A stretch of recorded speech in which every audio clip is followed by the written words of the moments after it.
وقتی از خدا بچه طلب میکنید، اگه تازه ازدواج کردید، دست رو بلند بکنید اینطوری دعا بکنید: خدایا فرزندی به من عطا بکن که در بدنش سالم باشه، در اخلاقش صالح باشه، در خدمت به دین تو و بندگان تو مصلح و مجاهد باشه. خدایا این فرزند رو با این اوصاف به من بده.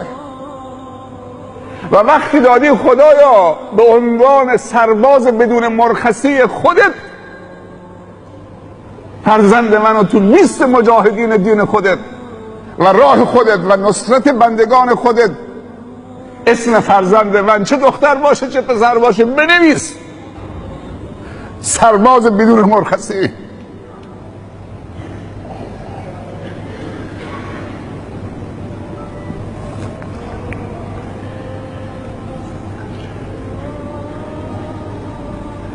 این عزیزمون مرگ طبیعی بود، اما مرگ خوبی بود. من فکر میکنم امید داریم به درگاه خداوند.